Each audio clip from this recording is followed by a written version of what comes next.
Good morning, y'all. What's up, man? I'm back in another video. The grind don't fucking stop. We're gonna keep grinding every single day because we're in the process. One day, all is gonna pay off. Like I say, man, the grind don't stop. We're gonna keep doing this every single day, man. We're gonna keep grinding, man. Let's get it started. Mirror City, Gasman's Filter. Welcome back to Mirror University. I'm your host AJ, and today we're going to be talking about wildfires. Only you can prevent misinformation. 2023 has been the hottest year on record. We've seen record drought, heat waves, and all of this spurred on by global warming. In August of 2023, over 55 million Americans found themselves trapped in a heat wave area. With climate change driving more and more extreme weather events, we have also seen an increase in thunderstorms at an exponential level. If you're a reader of our blog, you undoubtedly know that I have written multiple articles on wildfires, and they are absolutely no joke. If your home is in a fire-prone area, there's a few steps that we can take to secure our property and our belongings. The most important thing that we need to do is ensure that combustible materials are stored away from our main home. And if we have a shed or other hardened structures, we are keeping brush and other vegetation far away from those structures. When we have vegetation and brush close to a structure, that gives a direct line of fuel should a wildfire encroach onto our property. With that said, fire lines are also an incredibly efficient way to make sure that we're breaking that fuel line, which is our ultimate goal in this scenario. If you see the viral video of a farmer using a combine to run along a fire encroaching on his property, you can see the effectiveness of a fire line in cutting off a fuel source. A fire line is creating a break between two connected combustible flammable materials. Wildfires are extremely unpredictable, however, and sometimes we might need to evacuate our area. However, when evacuating, there's a few things we need to take into consideration. First and foremost is wind direction. That's going to determine which direction we evacuate. Next, we need to consider physical road conditions. During a wildfire, there's going to be a lot of traffic over them, not to mention smoke passing over the road and potential actual physical destructions of the roads themselves. Additionally, we need to consider road traffic.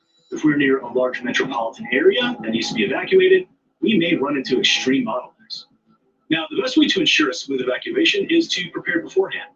Some things that you can do is sit down and discuss with your family some of the dangers that you may face in a wildfire. It's a good idea to drill locations and evacuation plans. For example, where are we going to go? Where are our vehicles kept? Where are the keys for those vehicles? Where do we keep our safety kit? Next, let's talk about what we want our kit to look like. First and foremost, we got to make sure we have water, a first aid kit, but we also want to make sure that we have some high quality survival gear. We have here the CMI-01 with a wide panoramic view. It's going to give you maximum visibility in smoky environments. We have here the VK530 filter. It filters out smoke particles and converts carbon monoxide into carbon dioxide for up to 15 minutes. A quick note on vehicles. So in the event that we need to take off in a hurry, it is essential to make sure that your vehicle is prepared to do so. Now, as a general tip, you should always check your fluids and make sure your oil's good, but especially if we're expecting that we're gonna have to make a real quick trip soon.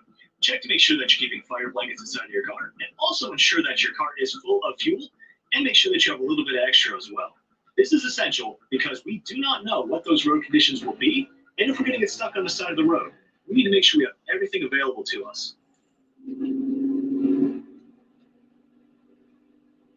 that we're packed and ready to go, we need to review a few other conditions before we get moving. First and foremost, we have to talk about what time of day. So, wildfires don't exactly pick daytime or nighttime, and each one brings its own perilous conditions. When talking about daytime evacuation, this may be the busiest time, as visibility with daylight is going to be the most advantageous for most. This can lead to extremely congested road conditions and is something to consider. Driving at night brings its own hazards, as we no longer have daylight to guide us. We need to make sure that our headlights are operational and that our high beams are also working as well. I know sometimes I get behind on my vehicle maintenance, but make sure you're keeping up with it if we're worried about wildfire. Also, moving during the night can be very difficult with increased smoke, as your lights will just disperse and we won't be able to see anyway.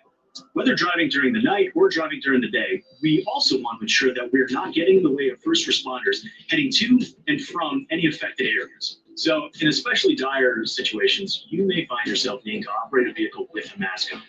Let's talk about some precautions. First off, if you are driving and you encounter a smoke cloud that you cannot avoid, it is important to turn off your air conditioning, roll the windows up, and if absolutely necessary, don your mask with filter. Now, even though the CM-IO1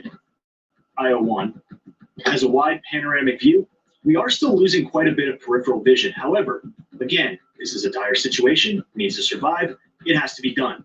Make sure that you are driving the speed limit, if not under it, as possible, and also make sure that we are staying cognizant of the lines of the road. The lanes may be hard to see with that much smoke, so keep an eye on your road markings on your right side and also on your left side, and try your best to stay in the middle. A great trick to do this is to stare at the middle of your steering wheel, place your left hand at the 11 o'clock position and your right hand at the 1 o'clock position. Put your thumbs like this, use your dominant eye, and ensure that your thumbs are staying on the lines as you drive. Now, before we find ourselves having to drive through smoke, we have to consider if we're going to go through a wall of smoke. Now, this is extremely dangerous and inadvisable unless you absolutely 100% know your wind direction, where that smoke is coming from, and where that smoke is going to go. Once you drive into a wall of smoke, it can be all bets are off. However, in a dire situation, if you have to do it, take these tips into consideration. Now, if you are a tech-savvy person, one thing that could turn the tide in your favor is using a video drone. If you stop right before the wall of smoke, and again, if we have time to do this and it's feasible, deploying that video drone up into the air might help you see what's going on. This could be to save your life. Now, if you don't have a drone, obviously that's not an option. And if you don't know what's going on, turn around and find another route. Look, wildfires aren't going anywhere and they're only getting worse. We want to make sure that we're giving you the best information possible to help you stay prepared. We hope you enjoyed your time with Mirror University today. Remember to like, share, and subscribe for more. I'm your host, AJ. Stay savvy, survivalists. All right. Couple things I want to touch on here.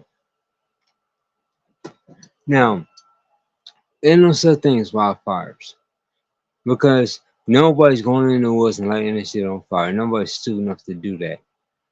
Now, the government have lasers. What do I mean? That means they can point lasers all over the world. They can point it all over the world. Okay? Why do you think a lot of California so-called wildfires? No, all the government gotta do is point to California, set the house on fire by a laser. And how a lot of cars get melted is by a laser. All they gotta do is shoot the laser to a car and the car will melt.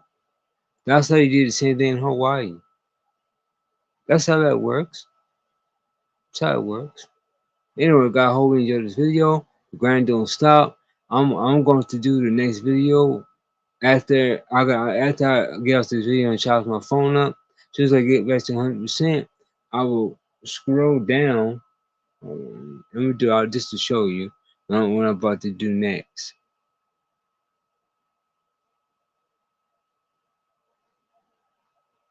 I'm about to show you. So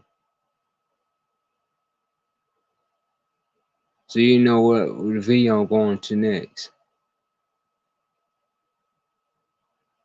See if I can find it real quickly.